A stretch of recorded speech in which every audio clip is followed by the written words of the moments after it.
Dr. Ghafooripour. Ghafooripour. Sorry.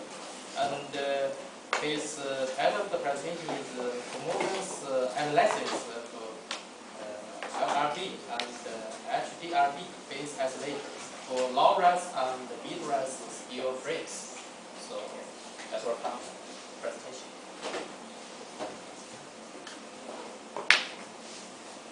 Well, thank you, Professor Kwan. As I know that we are running out of time, and the only obstacle between you and lunch is just me. I'm going to deliver my presentation shortly. It's a little the last one. Okay. So this is my chance. By the way, I'm going to speak about the performance analysis of LRB and HDRB based isolators. This is in line with yesterday's presentations in room 1. That most of the professors yesterday delivered about the skyscrapers and high-rise buildings. However, I'm going to speak about the low-rise and mid-rise steel frames because this is the in focus of attention in Middle East about the affordable housing and residential mass construction. My name is Amin Ghafooripour from Yokohama University, and my colleagues Dr. Danish and Mr. Sharifi. The structure of my presentation is I will give you a brief, and then speaking about the two types of base isolators, methodology of my research, comparative analysis, and I will give you the conclusion. So let's start with brief.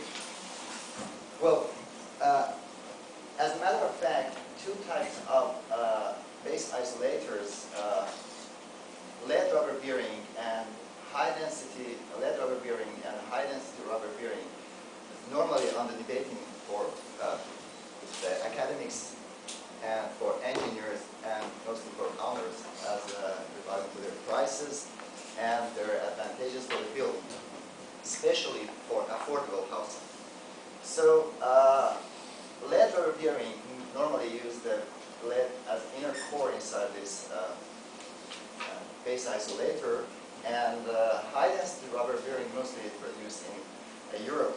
It's made from rubber or artificial rubber and with thin steel shims inside it.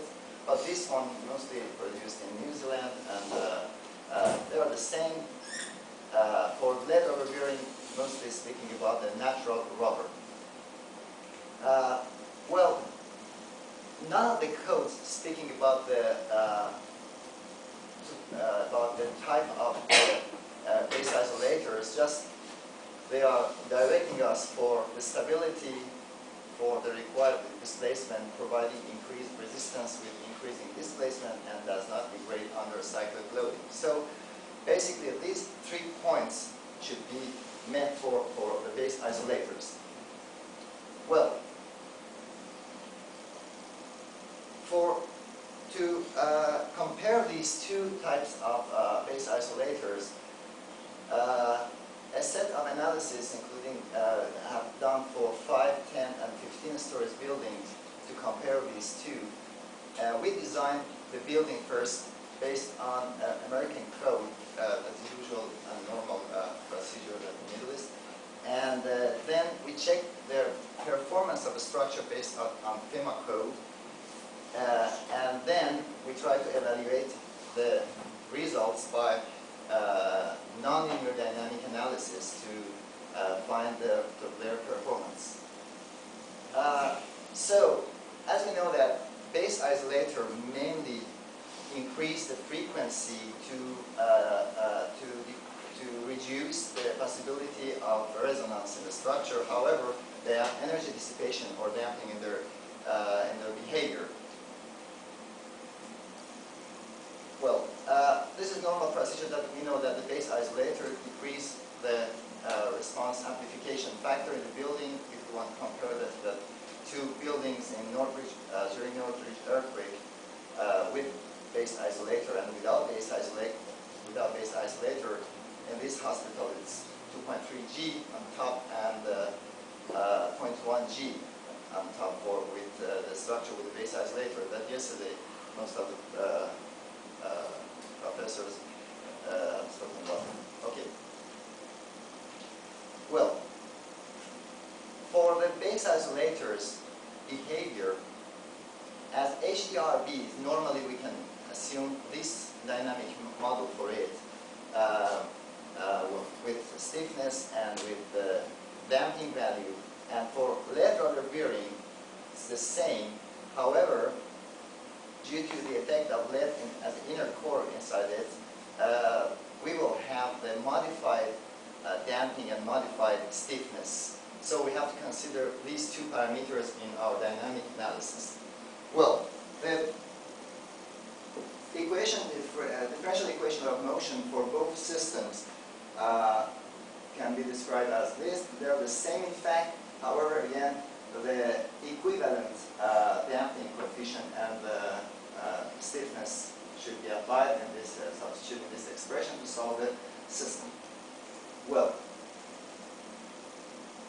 for research methodology, in this research we have done the numerical approach just to compare.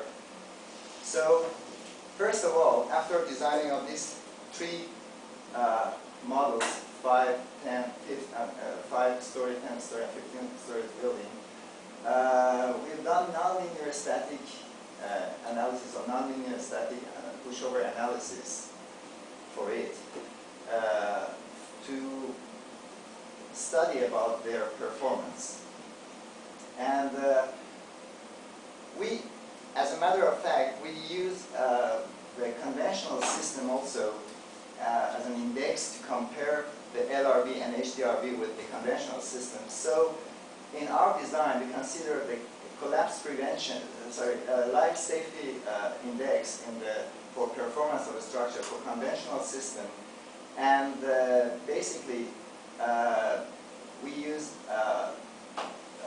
SAP 2000 for the static nonlinear pushover analysis, and two types of base isolator, LRB from this company and HDRB from one of the European companies. And these are the specifications for both base isolators. The premises for the nonlinear dynamic analysis, we use three different seismic records from Cape Mendocino earthquake in 1992 with the maximum PGA equal to 0.59. El Centro is normal procedure that most of the professors use it and researchers use it, is 0.3, around 0.3, and Northridge earthquake is 0.35. However, we scaled these records to different level of PGA to define the performance level. These are the specifications for these records. Well, for the comparative analysis, we've done a set of analysis for nonlinear static pushover analysis to maintain the to understand the level of performance and to achieve the weight of the structure, which is in focus of attention of the owners, especially and engineers, that mainly they want to know if they use LRB or HDRB or in compare with conventional system, which one is more economic. This is a question mostly for owners and clients. So, first of all, we've done this part of our studies to maintain the real weight of the structure to respond to this question. And then we've done around we've done around 324 number of static analysis to achieve this purpose. And for nonlinear dynamic analysis, we've done 135 analysis for these three systems with different base isolators and 5 different base accelerations for it. And also 3 different load scenarios for nonlinear pushover analysis, including the linear distribution, normal procedure, uniform distribution, and a spectral one as based on the first mode of vibration. This is the sample of results. This is our target displacement based on FEMA code for conventional and for base isolator 1. These are some of the sample of our results to check the displacement as an index for performance of the structure due to our design.